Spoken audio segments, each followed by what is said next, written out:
So I'm here with Julia Simpson, the President and CEO of the World Travel and Tourism Council. Welcome, Julia. Oh, thank you very much. So, first of all, at last week's Global Summit, you released some encouraging statistics about travel's recovery and growth. Tell us about your revised forecast and what's driving stronger than predicted travel demand. Well, you know, it's incredible. Since the pandemic, people have really wanted to get back out and travel. That's business travel and people travelling for leisure. We're seeing enormous growth. We think travel and tourism is going to be growing over the next 10 years at double the rate of the global economy. So to put some numbers on that, we think the global economy is going to be growing at 2.3, 2.4% aggregated year on year, and travel and tourism is going to be growing at about 5.1, 5.2. So it is great news. It is a growth sector. That's certainly fantastic news. And talking about some of the statistics from last week, you were talking about the industry's carbon footprint. Where do we stand at the moment, and how encouraging are the signs that we're reducing our footprint? The thing about post-COVID is people talked about building back better. And I think what better means is building back as sustainably as we possibly can. Travel and tourism, like all human activities, has its important role to play in reducing its impact on the environment. But if you're going to do that, you need to really measure what the impact is. So we've worked with Oxford Economics, funded by Saudi Arabia, to really understand our impact. When it comes to greenhouse gas emissions, we emit about 8.1% of global greenhouse gas emissions. Now, the very important thing is that since 2010, we have been decoupling our carbon intensity. What that basically means is that for every dollar that's spent in travel and tourism, we are now producing less carbon emissions than we used to. The really, really important fact, though, is that we know exactly how we can make an impact. And there are three key things. Electrify vehicles in all the travel and tourism destinations that we have, use more sustainable aviation fuel to help reduce our carbon footprint for long-haul travel. And finally, when we all go into a hotel room, we might have AC, or we might have the heater on if you're in Iceland. And what we need to do is ensure that the electricity we're using comes from renewable sources.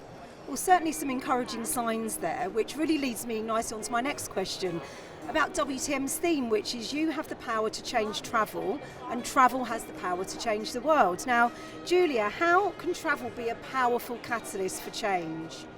Well, travel, the wonderful thing about travel, it's about understanding other cultures, understanding other beliefs, other people, and it's a key part of our natural DNA to want to be inquisitive and get to know people. So I think the broader people can travel, the more understanding that they can bring. It is soft power, and it's an incredibly important part of human life. It also creates 1 in 10 jobs on our planet and 1 in $10. So it's a big economic driver.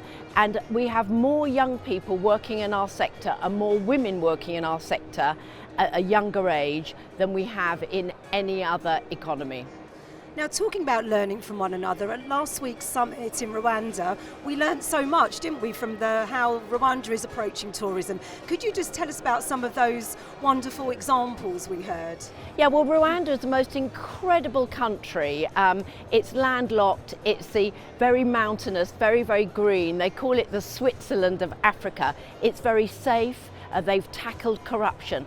But one of the biggest and most wonderful things about Rwanda is its history. As we all know, almost 30 years ago, it suffered a terrible, terrible genocide. But out of the ashes of that disaster, they have rebuilt, and they are so strong and so positive.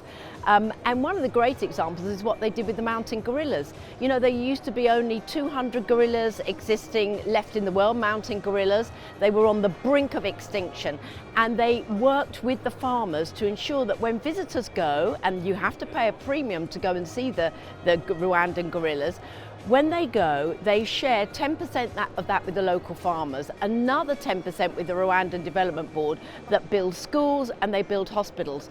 So the farmers are giving back their land to be reforested, and we've now got over 1,000 of these magnificent creatures. It really is a great example of what they call regenerative tourism. It's a bit of jargon, but what it basically means is everybody benefits, to such a degree that when the gorillas wander across into another country, the Democratic Republic of Congo or into Uganda, Rwanda shares the monies that they've made with those countries. It's a great success story. Gorgeous example, and really, a lot we can learn from them. So finally, what collaborations need to take place to make our industry more sustainable, biodiverse and responsible in the future? And what role do you play at the WTTC in doing that? Well, exactly. The World Travel and Tourism Council, we bring together the top 200 companies in travel and tourism, whether they're airlines, airports, cruise lines, hotels, big tech, small tech. So we bring them all together under one roof. And I just came from an important board meeting in Rwanda. I cannot tell you how committed the people at the top of our organisation are to ensure that we act sustainably and help protect this incredible planet for the future generations and for all the nature and species that live upon it.